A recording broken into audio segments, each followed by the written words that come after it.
मोहिनी और कृष्णा की अभी अभी शादी हुई थी।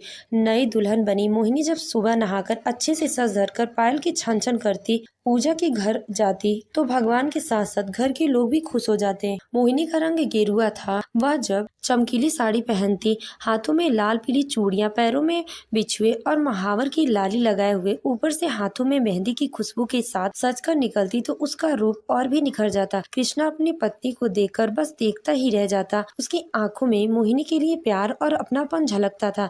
ये देखकर मोहिनी शर्मा जाती और अपनी नजरें नीचे कर लेती। मोहिनी के ससुराल में उसकी सास ससुर और उसकी दादी सास भी रहती थी। सास ससुर का स्वभाव बहुत ही अच्छा था। वो मोहिनी को सिर्फ बेटी कहकर नहीं बुलाते थे, बल्कि बेटी की तरह प्यार भी करते थे।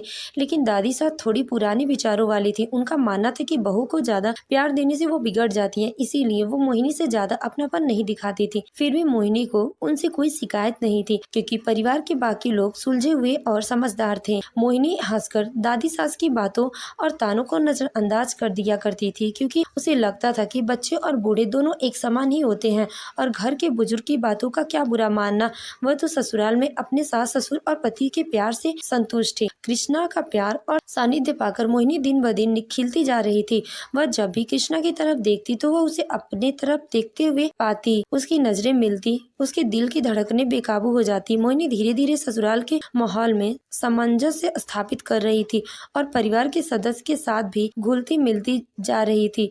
तभी अचानक उसकी खुशियों पर ग्रहण लग गया। शादी के 15 दिन के बाद कृष्णा के ऑफिस के उसे ट्रांसफर का ऑर्डर आ गया था। शादी के बाद तो उन दोनों को लग रहा था कि एक दूसरे के साथ जितना भी समय बिता लो उतना ही कम है, और ऊपर से ये ट्रांसफर का ऑर्डर। मोहिनी तो ये खबर सुनते ही कांप उठी। घर के सभी लोग भी उदास थे, लेकिन मोहिनी की तो चेहरे की रंगत ही उड़ गई थी। वो सोच सोचकर हल्कन हुई जा रही थी कि वो कैसे कृष्णा के बिना रहेगी। कृष्णा भी मायूस हो उठा था, लेकिन उसके करियर के लिए जरूरी था। मोहिनी भी उसके करियर के रास्ते में रुकावट नहीं बनना चाहती थी। इसीलिए उसके जाने के एक दिन पहले रात को एकांत में उसने दिल पर पत्थर रखकर अपने आंसू को पोंछते हुए कृष्णा के बालों में अपनी उंगलियां फेरते हुए कहा, कोई बात नहीं जी, हम तो जिंदगी भर साथ रहने वाले हैं।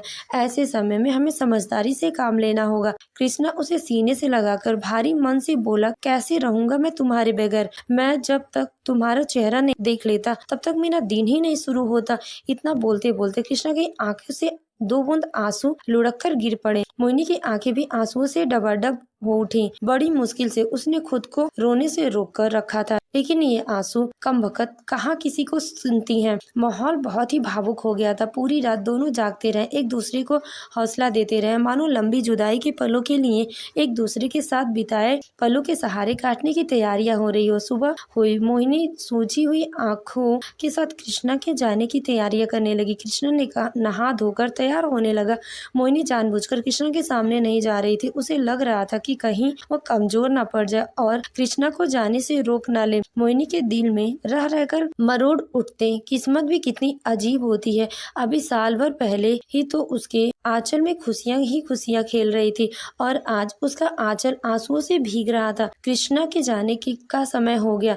उसने घर के बड़ों से आशीर्वाद लिया और आंखों ही आंखों में मोहिनी को प्यार से देखा और घर के मुख्य द्वार होते हुए गली से निकल गया। मोहिनी भागकर छत पर पहुंची और छत के कोने में खड़ी होकर कृष्णा को जाते हुए देखने लगी। वह तब तक देखती रह गई जब तक कृष्णा गली के आखिरी छोर तक नहीं पहुंच गया। गली के आखिरी छोर तक पहुंचने के बाद कृष्णा ने भी पलटकर छत पर देखा तो मोहिनी की धुंधली सी आकृति उसे खड़ी हुई दिखाई दी। कृष्णा की आंखें लाल हो चुकी थी और मन भारी हो गया था। बस में बैठने के साथ ही खिड़की से सिर बाहर निकालकर वह आंसू बहाकर अपना दिल का भार हल्का करने लगा। इधर मोहिनी भी परिवार के बाकी सदस्यों के साथ मन लगाने की कोशिश करने लगी। घर के हर कोने में कृष्णा की आंखें खुद को देखती हुई महसूस और वह कृष्णा की याद में तड़प उठती थी। दिन तो किसी तरह कट जाते थे। रात को बिस्तर पर अकेले लेटे ही कृष्णा की यादें उसे परेशान कर देती। वो आंखों ही आंखों में पूरी रात काट लेती थी। ऐसे समय में फोन ही उन दोनों का सहारा बन गया था। वह देर रात तक बातें किया करते थे, लेकिन फिर भी दोनों एक दूसरे के साथ को महसूस करना चाहते थे और दोनों ही एक दूसरे की यादों में तड़प रहे थे। मोहिनी की सास जानकी जी